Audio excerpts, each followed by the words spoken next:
Bismillahirrahmanirrahim. Assalamualaikum warahmatullahi wabarakatuh. Saya Akmalina Nafitadli dari Prodi Ekonomi Islam.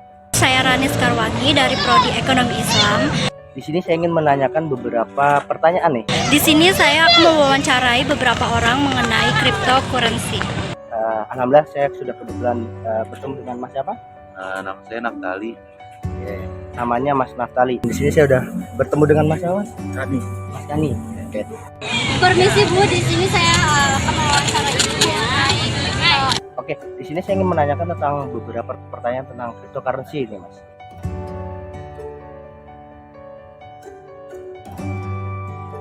Mas pernah dengar nggak sih apa sih itu cryptocurrency? Apa yang Mas ketahui nih tentang cryptocurrency? Mas pernah dengar nggak sih tentang cryptocurrency gitu? Ibu tahu nggak tentang crypto? Saya pernah dengar mengenai cryptocurrency. Cryptocurrency itu setahu saya kayak uang digital yang biasa digunakan untuk pembayaran virtual gitu. Belum pernah. Saya belum tahu ya. Jadi kalau cryptocurrency ini sedikit aku jelasin ya. Secara singkat tuh dia itu seperti mata uang digital. Nah, yang dimana uangnya ini, mata uang ini digunakan dalam transaksi di dunia virtual.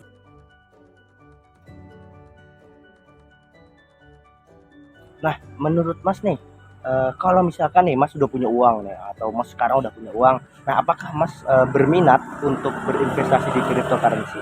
Kalau misalkan nih Mas, kalau misalkan ada duit nih kan, duit banyak gitu, nah Mas ada pengen niat buat berminat untuk investasi nggak kayak Bitcoin gitu? Kira-kira Ibu berminat nggak investasi di crypto? Mungkin saya berminat ya karena seiring perkembangan zaman digital modern, ya mau nggak mau kita harus bisa beradaptasi dengan yang namanya uang digital dan pembayaran virtual. Oke. Pengen ya. Wah, kayaknya nggak berminat ya. Nah, sekarang nih pertanyaan yang terakhir.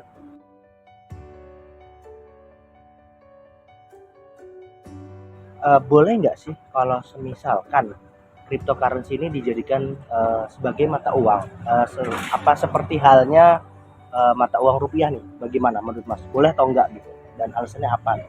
Misalkan kalau cryptocurrency itu dijadikan mata uang seperti rupiah, itu boleh atau enggak? Menurut Mas benar? Cocok nggak sih bata gitu? Ibu setuju nggak kalau crypto dijadikan mata uang? Menurut saya yang nggak bisa ya, karena ya seperti yang kita tahu orang di Indonesia itu susah untuk menerima perubahan, apalagi mereka lebih prefer untuk menggunakan pembayaran tradisional, yaitu menggunakan uang kertas daripada uang digital. Dan secara hukum Islam belum terlalu ada fatwa yang jelas yang menjelaskan mengenai boleh atau tidaknya cryptocurrency. Kalau misalkan sih kalau itu udah sih cocok ya. Ya, saya kurang setuju ya. Soalnya yang udah ada aja kayak contohnya Indra saja itu kan bermasalah ya. Apalagi kalau dijadiin mata uang, kayaknya takut lebih besar masalahnya gitu ya. Berarti kesimpulannya ya cryptocurrency masih ambang-ambang gitu ya, belum jelas gitu, abu-abu lah untuk boleh nggak atau boleh tidaknya dijadikan sebagai mata uang seperti mata uang rupiah gitu ya. Oke, terima kasih Mas atas pertanyaannya. Makasih Mas. Nah, di sini kan banyak kan masyarakat tuh yang belum tahu tentang cryptocurrency gitu kan. Jadi apa sih cryptocurrency itu? Ada yang bilang cryptocurrency ini ada yang haram, ada segala macam. Nah, di sini aku pengen tahu aja kayak kebanyakan masyarakat tuh ada yang tahu cryptocurrency apa enggak aja sih. Oke, makasih ya Mas ya. Mas Kani. Terima kasih Mas. Kalau begitu terima kasih atas waktunya ya Bu. Mohon maaf kalau ada kesalahan. Sama-sama.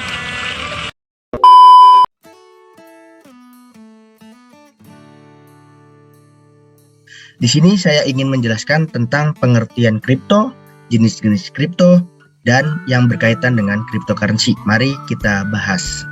Cryptocurrency atau uang kripto adalah mata uang yang tengah populer dalam beberapa tahun terakhir ini. Di dunia ada banyak jenis uang kripto yang beredar. Dari namanya, cryptocurrency berasal dari dua kata, yakni cryptography yang berarti kode rahasia, dan currency yang artinya mata uang.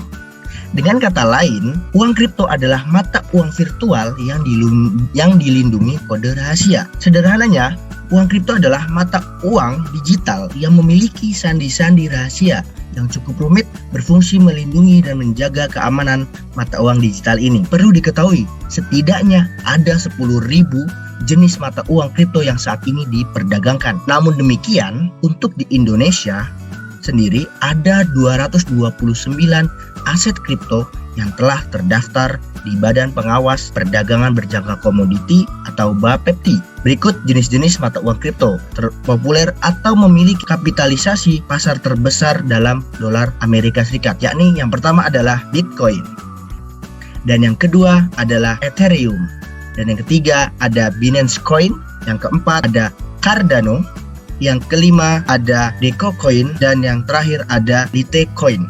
Masing-masing aset kripto tersebut memiliki karakteristik yang khas. So, bagaimana cara kerja cryptocurrency ini? Dikutip dari Forbes, ada 3 kunci yang melekat pada cara kerja mata uang kripto, yakni digital, terenkripsi, dan desentralisasi. Nah, setelah ini ada teman saya yang akan membahas tentang bagaimana pandangan Islam terhadap kripto sebagai mata uang. Setelah ini akan dijelaskan oleh teman saya.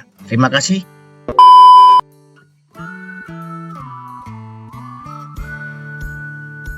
Saya akan melanjutkan video sebelumnya dari teman saya mengenai cryptocurrency. Cryptocurrency menurut pandangan Islam, mata uang kripto tunduk pada spekulasi karena tidak ada dasar untuk mengontrol spekulasi tersebut sehingga termasuk kategori perjudian atau maisir.